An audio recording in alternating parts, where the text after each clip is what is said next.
¿Qué onda, gente del Taco Geek? Bienvenidos a el regreso de este bonito podcast que es Rebel Transmission. Así es, Rebel Transmission ya regresó, ahora sí ya va a ser, pues, eso de lo menciono o sea, ya sé que digo mucho. Bueno, Rebel Transmission ahora sí va a ser un podcast con una periodicidad, pues, consistente. Ya no va a haber 3 o 4 meses entre cada episodio.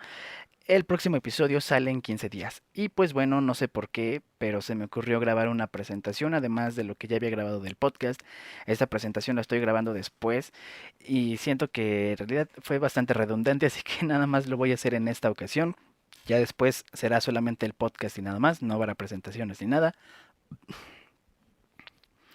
Y pues bueno, gente, ¿qué más les puedo decir antes de empezar con este podcast? Más que pues síganme en mis redes, ya lo saben, el Taco Geek, suscríbanse al canal y todo eso. En esta ocasión, pues les voy a compartir un trabajo que hice sobre cómics para mi universidad. Un trabajo que me sacó 10, aunque honestamente ya leyéndolo no sé por qué saqué 10, creo que la maestra tal vez no quería poner la calificación real o yo qué sé. Pero sea como sea, es un trabajo que disfruté mucho hacer y pues aquí se los comparto. El- Les digo, Rebel Transmission ya va a ser quincenal. Y pues no creo que haya más que decir, así que simplemente disfruten este primer, no, no es el primer, disfruten este tercer episodio.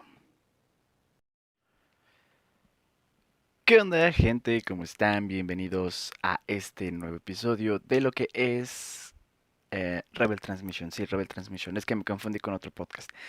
Pero bueno, ya estamos aquí. Como lo dije en la presentación que voy a grabar después de grabar el episodio, pues voy a hablar, o más bien voy a leer un ensayo que hice cuando estaba en mi primer, bueno, no en mi primer semestre, cuando estaba en la universidad, bueno, todavía estoy en la universidad, ¿no? Pero cuando estaba más chiquito en la universidad.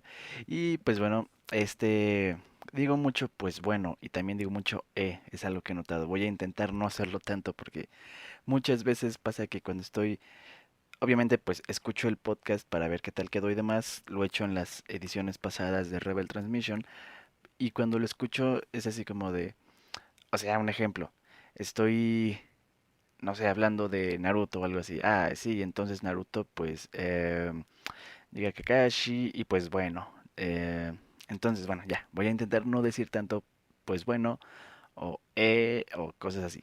Y pues bueno, este ensayo, ahí estuvieron los dos juntos. Pues bueno, este ensayo es sobre, más bien, lo hice, nos dijeron que lo hiciéramos sobre un tema que nos gustara. De hecho, el ensayo lo estuvimos desarrollando a lo largo de todo el cuatrimestre. Más bien era la materia, ¿cómo se llamaba la materia? Bueno, es el equivalente a taller de investigación, pero tenía otro nombre que no recuerdo ahorita. Y la maestra nos dijo que eligiéramos un tema que nos gustara mucho, del que, pues, de ser posible, supiéramos algo. Obviamente, pues yo ya sabía mucho de cómics.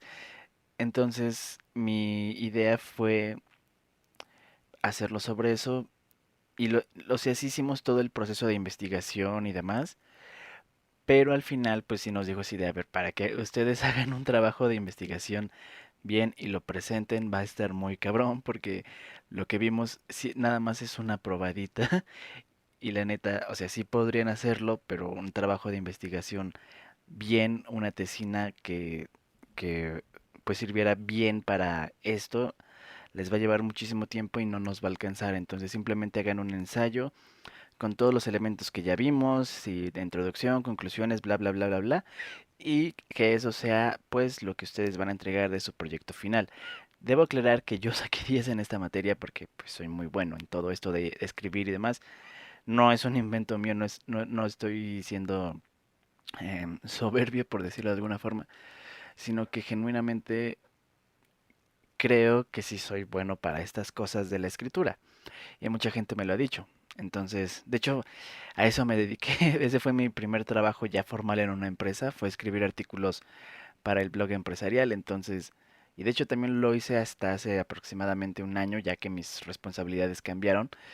Pero bueno, ahí está otra vez el pero bueno. Pero bueno, ahora sí, pero es que ahí se quedaba el pero bueno. Desde ese tiempo ya quería regresar a hacer el podcast, o bueno, hacer un podcast, pero no podía porque no tenía tiempo. Antes yo estaba trabajando en un estudio y la neta eran jornadas súper largas. O sea, no voy a hablar mucho de eso porque todavía sigo trabajando en esa misma empresa, pero eran jornadas cañonas, así que de 10 de la mañana a 10 de la noche, 10 de la mañana a 12 de la noche. Una vez salimos a las 2 de la mañana. Entonces, de hecho, incluso hacer los mismos videos normales del canal se me complicaba bastante. Ahorita pues ya afortunadamente ya estoy en otra área donde no tengo que lidiar con gente pendeja y tengo mucha más flexibilidad en mi horario. O sea, obviamente cumplo un horario pues de 9 a 6, pero es un horario de 9 a 6, entonces ya es muchísimo más fácil para mí hacer videos y cosas así. Y pues bueno, tomando eso en cuenta, quise retomar este podcast.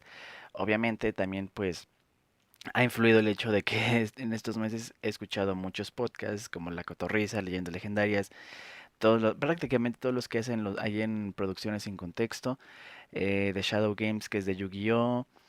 Y muchos otros, el de Gusgri y demás. Ya dije mucho y bueno, este me da risa que quiero dejar de decir pero no puedo. Y bueno, como les decía, este proyecto que hice es sobre Marvel Comics. Lo voy a leer tal cual como está. Si de repente se me ocurre decir algo que aparte de lo que estoy leyendo, pues lo voy a decir. Les digo, es un trabajo universitario que obviamente pues yo voy en la escuela de paga. Entonces no es que sea más fácil, pero sí te dan como que ciertas facilidades. Entonces, si ustedes lo notan como que medio raro, pues es por eso. De hecho, uno de los grandes defectos que tiene este ensayo es que no cite nada y pues tienes que citar. Bueno, aquí está. Mi ensayo dice, no recuerdo bien por qué, o sea, por qué puse lo que puse, pero nada más dice, presentar a las figuras más importantes de Marvel Comics durante la Edad de Plata. Introducción. O sea, eso sí recuerdo que sí dije, ok, voy a marcar claramente dónde es la introducción, dónde es el desarrollo, dónde son las conclusiones y demás para que no haya pedos de, oye, pero es que no pusiste, no da. Bueno, que lo voy a poner. Entonces, bueno, introducción. Lo hice sobre Marvel y no sobre DC porque Marvel me gusta más que DC. Sí, ya lo dije. Yo sé que en los videos he dicho que me gustan ambos y me gustan ambos, pero la verdad es que yo sí prefiero Marvel. Marvel Comics es una de las dos empresas más importantes de cómics en el mundo. Su influencia y alcance es tal que ha llegado a otros medios, por ejemplo, la televisión, el cine, los videojuegos, los juegos de cartas, juguetes, etc. Esto debido a sus excelentes personajes e historias, los cuales fueron escritos por hombres talentosos y que saltaron a la fama y se ganaron la admiración de los fanáticos de los cómics después de leer dichas historias y conocer a dichos personajes. Eh, Saliéndome un poco de lo que estoy leyendo, ya tan rápido, este ensayo es como el video que hice de Stan Lee hace unos años. Bueno, hace año y cacho. La cosa es que yo lo estoy haciendo de acuerdo a la historia oficial, la historia que nos dice Stan Lee hizo tal y tal y tal y tal.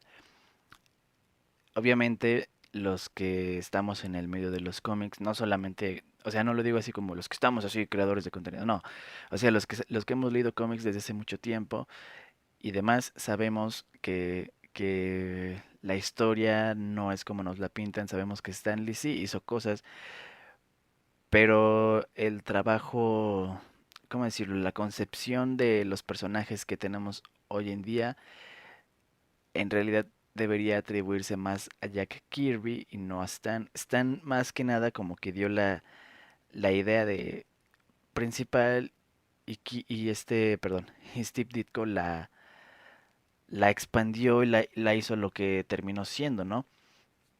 Pero bueno, ahí está otra vez el pero bueno. Pero, pues, para no meterme yo, en el video de Stanley, para no meterme en polémicas, pues no toqué esos temas. Y lo dije de hecho al inicio del video. Yo sé que hay gente que me va a decir que esto está mal, pero la neta es que yo lo estoy diciendo de acuerdo a la historia oficial. Y este ensayo es igual, o sea, yo sé que la historia a lo mejor no es así, pero yo lo estoy haciendo de acuerdo a la historia oficial que todos conocemos. Bueno, Esto pasó sobre todo en la llamada Edad de Plata o Silver Age en inglés, la cual es un periodo en el que el cómic americano, particularmente en los cómics de superhéroes, sufrió muchos cambios, introduciendo a muchos personajes nuevos y agregando elementos más realistas a los ya acostumbrados en la industria, además de cambios en el precio e implementar la atribución de créditos a los autores y dibujantes, cosa que no se hacía antes. Aunque la Edad de Plata no tiene un inicio y un final exactos, se considera como se considera que comenzó a finales de la década de los 50 o inicios de los 60 y prolongándose hasta inicios de los 70. Habitualmente se considera que la Edad de Plata comienza con la reinvención del personaje The Flash de DC Comics a finales de los años 50 o con el lanzamiento del primer número de los Cuatro Fantásticos por parte de Marvel Comics. Sin embargo, es comúnmente aceptado que la Edad de Plata terminó en 1973 con la historia La noche que murió Gwen Stacy del cómic The Amazing Spider-Man, historia escrita por Jerry Conway y que se volvería icónica con el pasar de los años, llegando incluso a ser adaptada a la pantalla grande.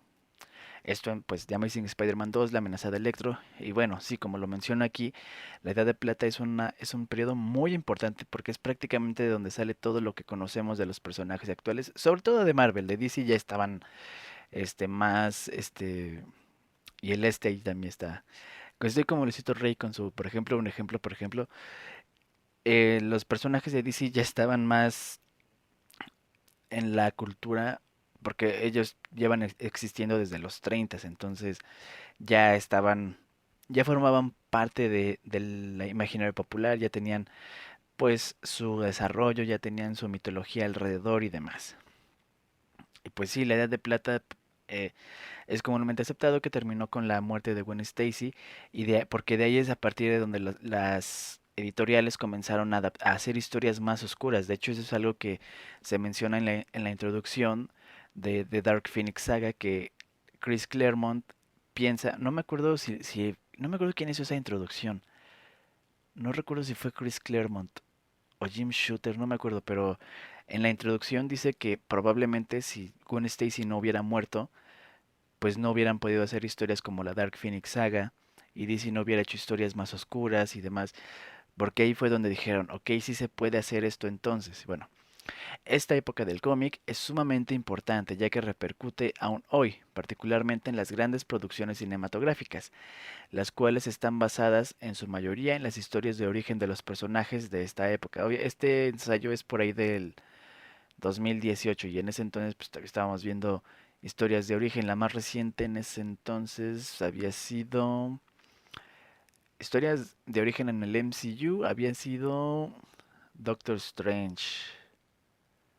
Sí, porque después de Doctor Strange era Spider-Man Homecoming, Thor Ragnarok, y de Thor Ragnarok era Black Panther, pero Black Panther no era de origen, y luego Infinity War. Sí, la última historia de origen fue Doctor Strange en 2016, hace 6 años. En ese entonces pues apenas habían pasado 2 años, así que... Y de DC en 2018... No, porque Aquaman salió después de esto y no es de origen. Shazam, pero Shazam es de 2019, entonces tampoco cuenta. Bueno, eh, eh, en las historias cinematográficas, esto debido a que, es debido a esto que el conocer a los escritores y dibujantes es de relevancia social. Eso lo puse, es de relevancia social, lo puse porque eh, pues toda investigación tiene que tener así de, ok, pero ¿por qué es relevante tu tema? En qué sentido es relevante? No sé, científico, bla, bla, bla, bla. Y yo también dije, esta parte la voy a poner clara para que no me mande algo así como, a ver, Ajax, ok, hablas de cómics y demás, está muy bonito todo, pero ¿qué clase de relevancia tiene esto?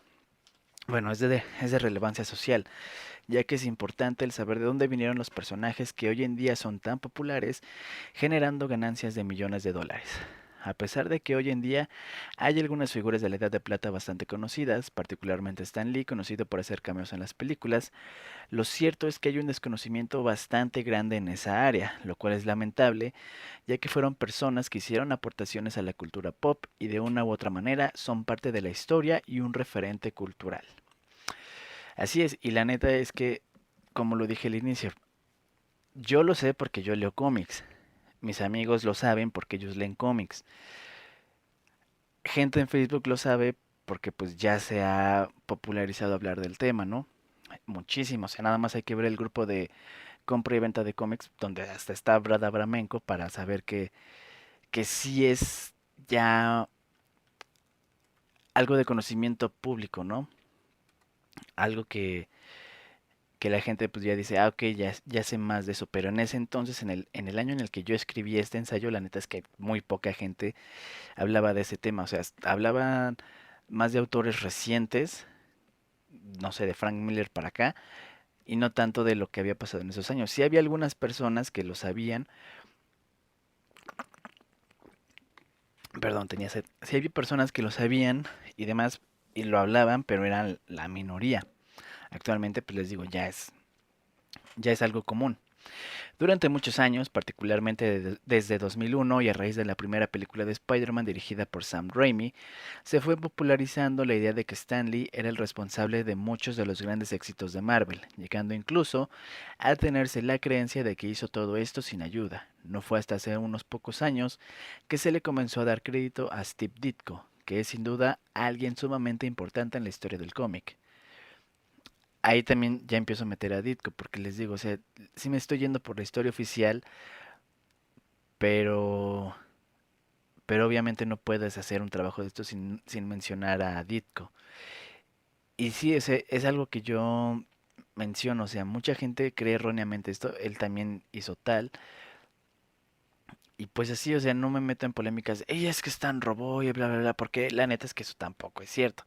Y mucha gente que trabaja en el medio del cómic, cuando murió Stan lo dijo, o sea, todos los que trabajamos en el medio del cómic sabemos de las aportaciones de Stan, aunque mucha gente hoy en día por alguna razón le tire cagada y parece que está de moda. O sea, la neta es que sí, Stan no hizo todo lo que se le atribuye o lo que él mismo se atribuyó, pero la neta es que tampoco es como si no hubiera hecho nada.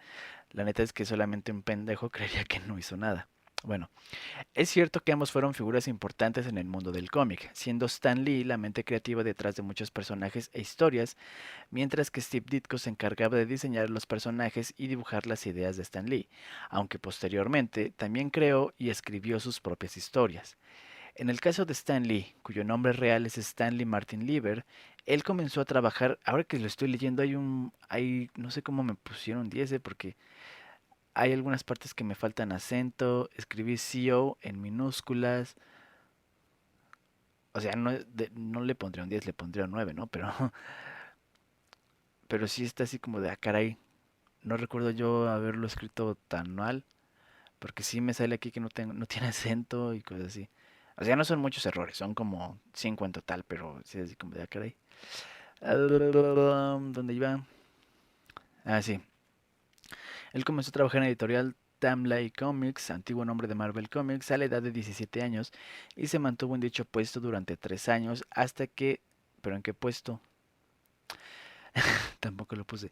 Hasta que tuvo la oportunidad de escribir sus propias historias. Ok, y así como que, bueno, para escribir parece ser que no, pero... no, o sea, la neta es que sí lo soy, pero no entiendo por qué quizá aquí salió tan mal. De hecho, creo, ahora que lo estoy leyendo es bastante parecido al guión del video de Stan Lee. No recuerdo si tomé fragmentos de este ensayo para hacer ese video, pero parece que sí. Yo no lo recuerdo, pero bueno.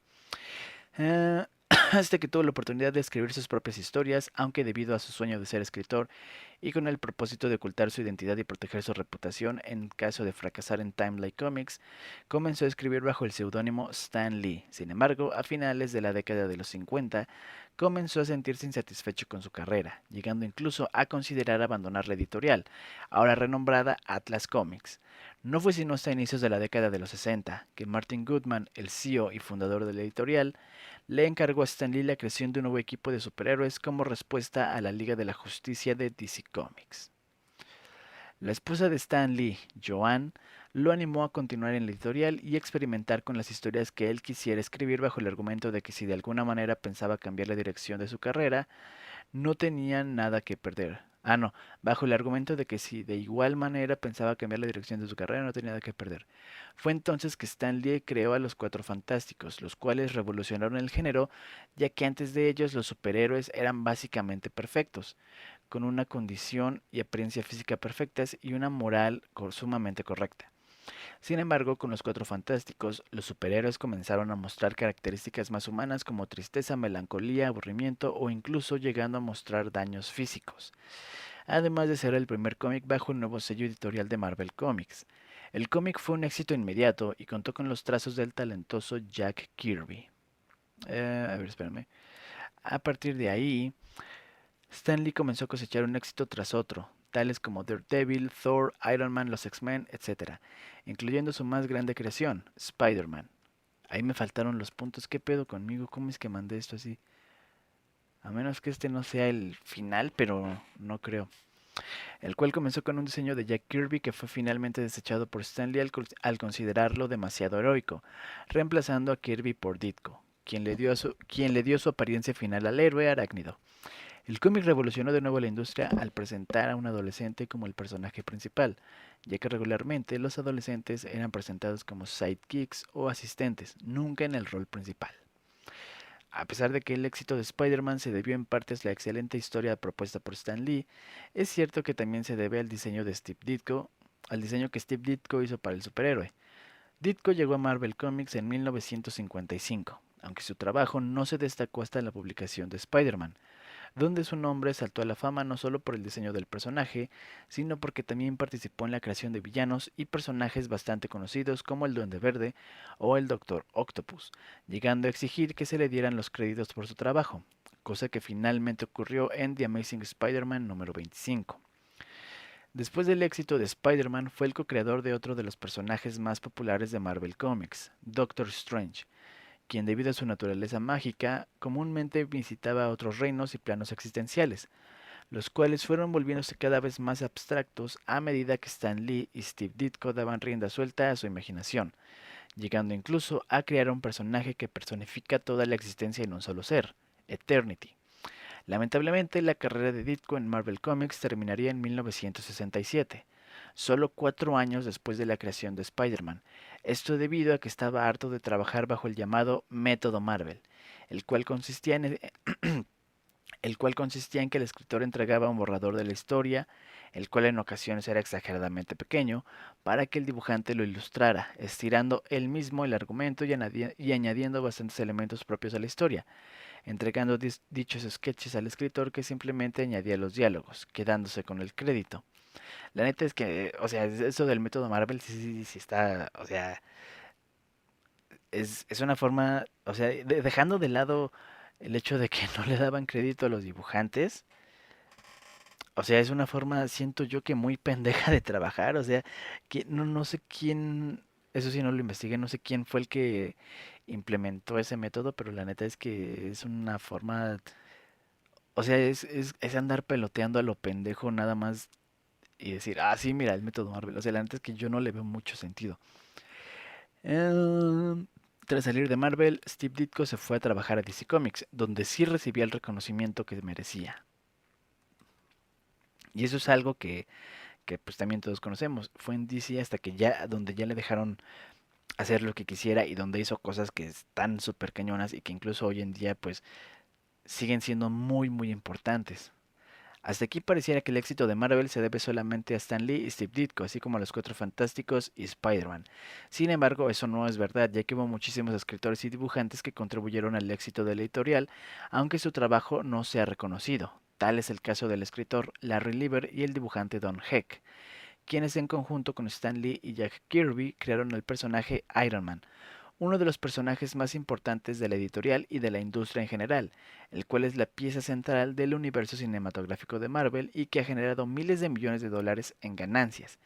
Y sin embargo, generalmente la creación del personaje se le atribuye solamente a Stan Lee y Jack Kirby, sin mencionar a Larry Lieber o Don Heck, quienes fueron pieza fundamental en su creación, y en el caso del primero, también ayudó en la creación de la versión de Marvel Comics de Thor, otro personaje que ha cosechado grandes éxitos tanto en los cómics como en su adaptación cinematográfica. Y eso sí es cierto, muchos, o sea, muchos se quejan de que, ah, es que a Ditko no se le dio el reconocimiento porque Stan Lee hizo tal y tal, pero los mismos que se quejan de eso tampoco le dan el reconocimiento a Larry Lieber y los demás. Y ustedes lo pueden ver en cualquier grupo, o sea, La queja contra Stan Lee es mucha, pero solamente se busca reconocer a Ditko como si Ditko hubiera hecho todo, aunque no sea así, aunque haya otros dibujantes y escritores muy talentosos en esa época que nos dieron personajes que hoy en día son muy conocidos y no se les da el reconocimiento que merecen porque todos creen que el pobrecito nada más fue Steve Ditko. Aunque a Ditko nunca le haya interesado la fama ni demás, más que el reconocimiento que obviamente merecía, a la gente, o sea, la gente es muy rara, pues. Asimismo, Jack Kirby es una de las figuras más importantes de Marvel Comics, igual de importante que Stan Lee o Steve Ditko, aunque un poco menos famoso que estos dos. Kirby es responsable de la creación de personajes que son el pilar actual de Marvel Comics, por ejemplo, Hulk, Thor o el ya mencionado Iron Man, pero sin duda su creación más famosa y exitosa son los Cuatro Fantásticos, que como ya se mencionó antes, fueron un producto y una historia totalmente revolucionarios. Jack Kirby, a diferencia de otros editores previamente mencionados, nunca se vio opacado por Stan Lee o Steve Ditko. Se podría decir que si no fue más famoso en su vida, fue por no haber participado de la manera correcta en la creación de Spider-Man, ya que él no participó en el producto final, pero sí es mencionado en los créditos de adaptaciones cinematográficas de sus personajes. Se me está yendo la voz. Después de la salida de Steve Ditko de Marvel Comics, fue reemplazado por John Romita Sr. como el dibujante de The Amazing Spider-Man, quien diseñó uno de los personajes más importantes en la historia del héroe arácnido, Mary Jane Watson. John Romita Sr. también ha recibido crédito por sus aportaciones, logrando una gran fama a pesar de no crear algún personaje importante a excepción de Mary Jane, y es admirado aún hoy en día por miles de fanáticos de la industria del cómic y es tan conocido en el medio que aún asiste a convenciones donde da firmas a los fanáticos, siendo uno de los pocos casos en los que el artista sí ha recibido méritos por su trabajo. John Romita Sr. es considerado aún hoy en día como uno de los dibujantes más talentosos del medio, y a pesar de su avanzada edad ha llegado a ilustrar algunas portadas e historias cortas para Marvel, las cuales son siempre un éxito de ventas. Ahí me faltó agregar que tiene un hijo que dibuja bien culero, pero, pero esa es otra historia.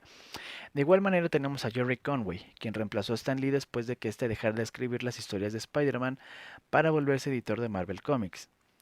Jerry Conway escribió Spider-Man durante 3 años, de 1972 a 1975, y de los números 111 a 149. Durante su trayectoria, Jerry Conway escribió una historia bastante polémica que es comúnmente marcada como la historia que terminó con la edad de plata de los cómics. Dicha historia es La noche que murió Gwen Stacy, e incluso ha sido adaptada a la pantalla grande. Ahí también fui, o sea, es repetir lo mismo que puse al inicio, qué pedo. Esto vuelve a Conway una de las figuras más importantes de Marvel Comics y de la industria del cómic en general, y de igual manera, su etapa como escritor de Spider-Man es considerada como una de las mejores del arácnido. Sin embargo, su trabajo ha pasado mayormente desapercibido, siendo recordado sobre todo por dos grandes aportaciones. Una es la historia ya mencionada y la segunda es la creación del antihéroe The Punisher en 1974. De igual manera, hay muchos otros escritores y dibujantes que son incluso menos conocidos o recordados por los fanáticos y los medios a pesar de que sus creaciones son exitosas hoy en día. Tal es el caso de escritores y dibujantes como Roy Thomas y Gene Colan, los cuales trabajaron en personajes como los X-Men luego de que Stan Lee y Jack Kirby dejaran el título.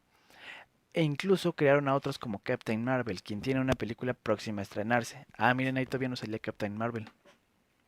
Había salido Infinity War y Ant-Man and the Wasp, no recuerdo. A ver, voy a checar rápido, a ver.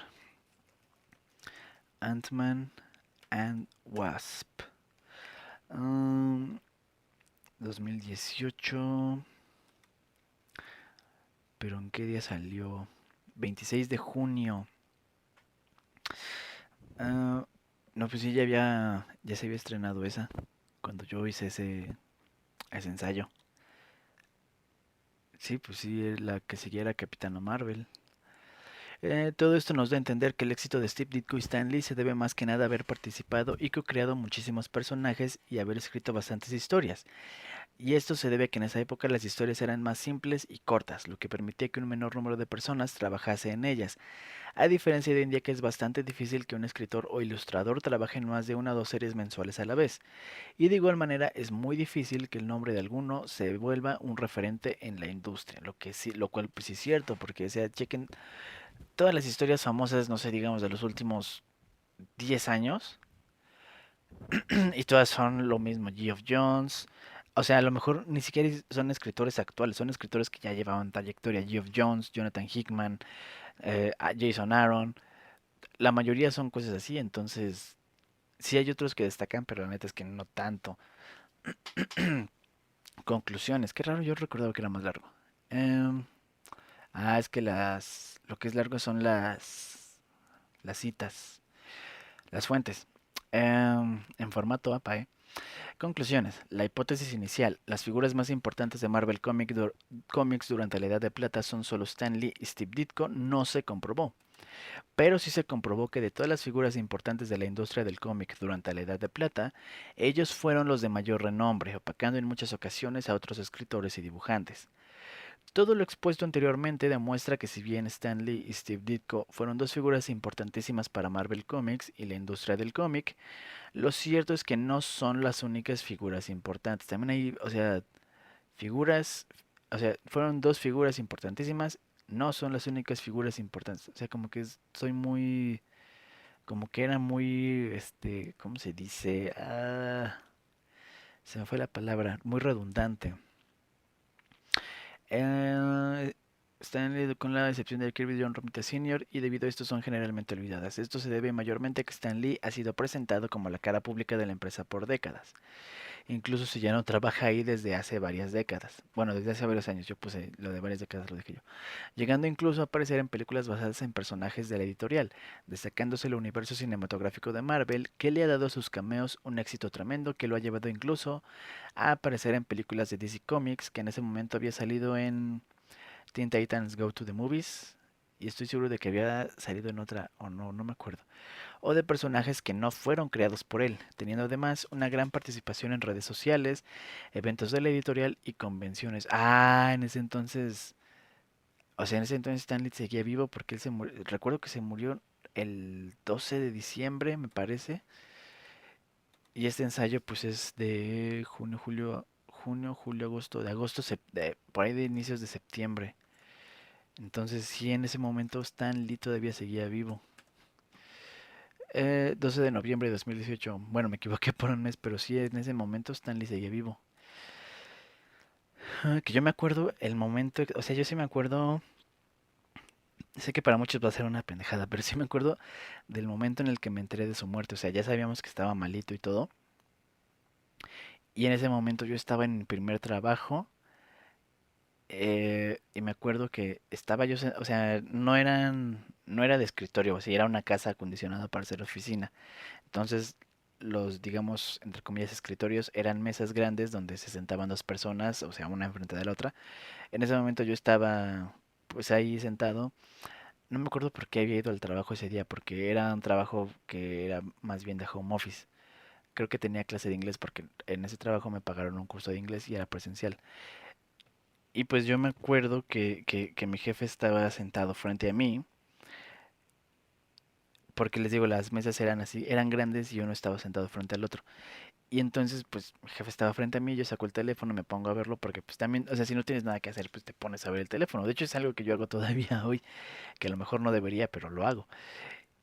Y me salió ahí la noticia de que Stanley falleció de Comic Book, y yo así de, no mames, no mames, y mi jefe, ¿qué? ¿Qué pasó? ¿Qué pasó? Porque mi jefe también es fan de los cómics y cosas así. Y se lo enseño, y o sea, su forma de hablar pues era con groserías, pero no en mal pedo, sino porque pues era así, así hablaba. Y así de, no, cabrón, no, no puede ser posible, estás jodiéndome, no, estás jodiéndome. Y pues así de, no, o sea, en serio, velo, ya leyó la noticia y fue así de, no mames, no, a ver, pásame el link, porque se lo tengo que mandar a mi esposa, porque su esposa, él me dijo que también era fan, que ella también era fan, entonces pues ya se lo mandé y se lo mandó a su esposa. O sea, les digo, yo me acuerdo del momento en el que me enteré de la muerte de Stan Lee, porque la neta es que yo sí tenía la idea así de, nah, Stan Lee va a llegar a los 100 años. O a lo mejor no a los 100 años, pero yo creo que sí voy a tener la oportunidad de conocerlo, que pude haberla tenido en 2017 cuando fue a la Conque, sí, sí fue en 2017 cuando fue a la Conque, pero no fui porque al final ya no fue la persona con la que yo iba a ir y demás, y pues no pude, me quedé con las ganas, la neta. O sea, a pesar de todo lo que se dice y demás de Stan Lee, la neta es que yo sí quería conocerlo, porque quieran o no, o sea, la neta es que quieran o no, aunque los haters de Stan Lee están a la orden del día, la neta es que él es una de las figuras más importantes en la historia de los cómics. O sea, o sea, yo creo que él está igual al mismo nivel que Joe Shuster y Jerry Siegel, los creadores de Superman, por todo lo que él hizo. O sea, sí, es cierto que tomó crédito de más y que se aprovechó de ser la cara pública de la empresa, pero la neta es que sus aportaciones no son cualquier cosa, no es algo que cualquiera hubiera podido hacer. Pero bueno, continuemos con esto.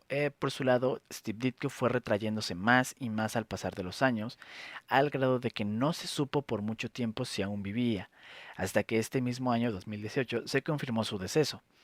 Esto le otorgó, perdón, esto le otorgó muchos fanáticos debido a la creciente curiosidad acerca de su vida, y finalmente su deceso demostró que a pesar de haber pasado años fuera de la vida pública, aún tenía muchísimos fanáticos y admiradores. Haciendo que ese igual está medio redundante.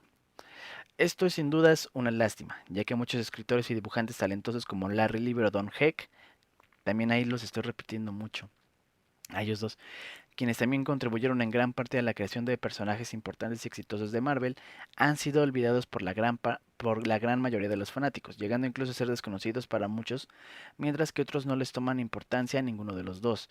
Este problema afecta no solo a los co-creadores de varios personajes, sino también a otros escritores que años posteriores sino también a otros escritores que trabajaron en años posteriores como Jerry Conway, quien como ya se ha dicho escribió la exitosa y conocida historia La noche que murió Gwen Stacy. Eso ya fue relleno. Pero que su trabajo pero que su trabajo, incluida dicha historia, es muchas veces atribuido a Stan Lee, quien para ese entonces ya no trabajaba como escritor, sino como editor de Marvel Comics. Sí, o sea, eso está cabrón, o sea, yo sí he visto gente que cree que la muerte de Gwen la escribió Stan Lee. El problema es sin lugar a dudas un desconocimiento cultural sobre el origen de varios personajes e historias, lo que supone un gran daño a la industria y a la labor de dichos escritores. Ahí ya exagerando, o sea, sí es importante conocer el origen de todo, pero no es que cause un gran daño no hacerlo. Y a la labor de dichos escritores al no darles el crédito merecido por su trabajo y atribuirlo a otras personas que, aunque talentosas, no llevaron solas a la fama a la editorial, por lo que esa es pues, Stan Lee. Por lo que es importante el dar a conocer su trabajo y reconocer sus méritos a pesar del adueñamiento de estos por parte de Stan Lee y Marvel Comics. Vaya, ahí sí fue muy directo. En desconocimiento e ignorancia de los fanáticos, ahí ya, o sea, eso del desconocimiento e ignorancia de los fanáticos, eso ya fue, ¿cómo decirlo? Eso ya fue tiradera, por decirlo de alguna forma, a la gente que no sabe. Que pues no, o sea, con los años pues sí me he dado cuenta de, güey, pues no, la gente no tiene por qué saber todo. Aunque para hablar de algo sí tienes que saber de ese algo. El desconocimiento e ignorancia de los fanáticos no solo ocasiona que no se les reconozca su contribución a la editorial y a la industria, sino que podría causar que lleguen a ser olvidados por completo y sean conocidos solo por aquellos que conocen e investigan sobre el tema. Eso sí también es una exageración. Referencias. Y ahí ya pongo así, por ejemplo, ¿por qué Spider-Man? Un artículo por qué Spider-Man es tan popular. Obviamente es en inglés, ¿no? Había Steve Ditko, el retrato de un maestro, eso no me acuerdo si había sido, creo que eso era una entrevista que le hicieron a él.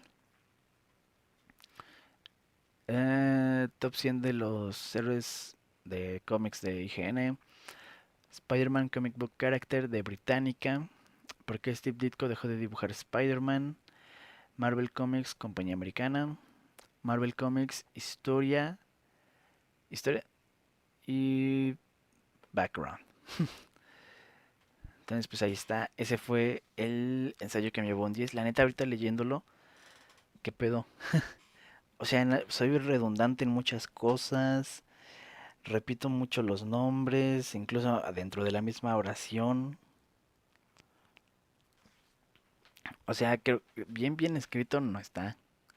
Yo supongo que fue por todo el trabajo anterior de investigación que había, porque sí, o sea, sí me pusieron 10, pero leyéndolo y siendo objetivo, no es un trabajo de 10. Pero bueno, gente, ese fue mi ensayo sobre Stan Lee, sobre las figuras más importantes de Marvel Comics en la Edad de Plata, o más bien yo creo yo, o sea, también pensando bien el tema, no serían las figuras más importantes, sino em, la importancia de conocer a estas figuras, más o menos creo yo sería el tema principal. Pero bueno, gente, pues ahí está, ese es el ensayo, ya lo dije. La idea ahora es que el podcast, no, o sea, antes del podcast no me acuerdo si era quincenal, no me acuerdo si lo hice quincenal o lo hice semanal, creo que lo hice quincenal. A ver, el Taco Geek, dejen checo porque la neta es que no me acuerdo. El último fue en enero, pero, es que no, porque ya me acordé, o sea, hice uno en enero, pero era el episodio número 2, o sea, noticias de inicio de año. Y el anterior, el número uno, fue en octubre. Entonces no, sí, no tiene sentido, no tiene sentido, querer buscar cuál era la periodicidad anterior, porque la periodicidad anterior era de 3 meses. Pero según yo, mi idea era hacerlo semanal. Que les digo, no se pudo porque estaba trabajando en el estudio bajo la dirección de un pendejo. Que eso ya luego lo contaré, ya cuando ya sea seguro contarlo. Em, que les digo, estaba complicado hacerlo semanal porque pues estaba en el estudio donde las jornadas eran muy largas. De hecho, el episodio uno, un nuevo podcast, lo hice porque, o sea, fue así como de, güey, estoy harto, quiero hacer algo yo. Y ya lo grabé yo. Pero sí, sí, o sea, pues hubo 3 meses de diferencia entre el episodio uno y el episodio 2.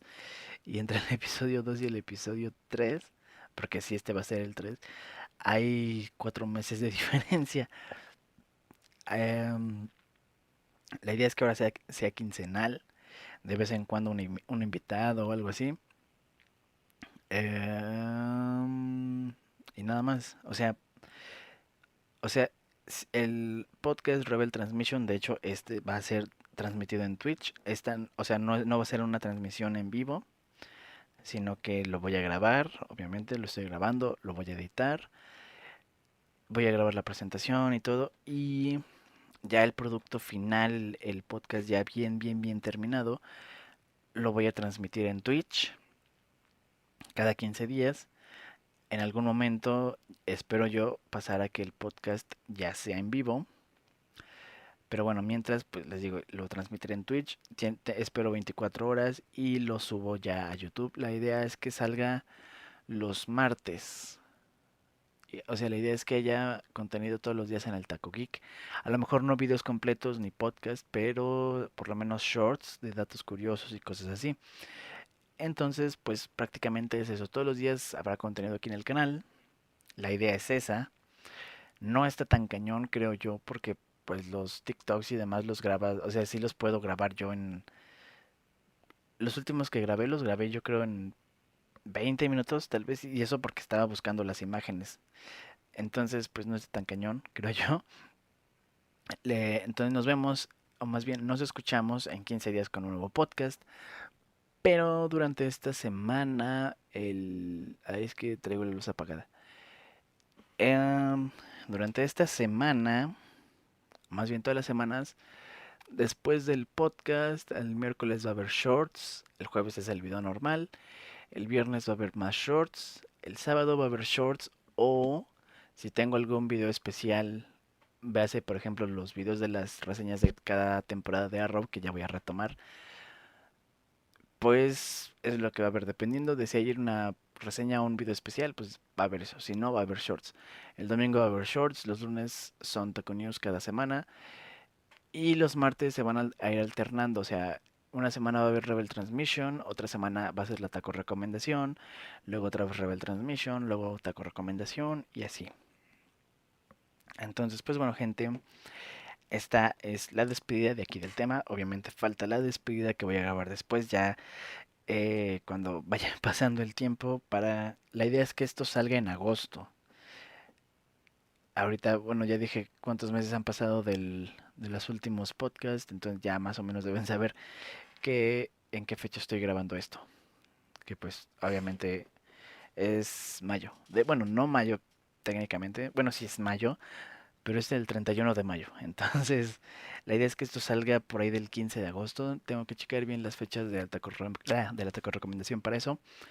Y grabar una presentación y un cierre. Que este no es el cierre final, sino bueno. Entonces, gente, bueno, ya lo saben. Mi nombre es Ajax, yo soy el Taco Geek. Y aquí me despido de esta Rebel Transmission. Nos vemos en 2 semanas. Hasta la próxima. Bye.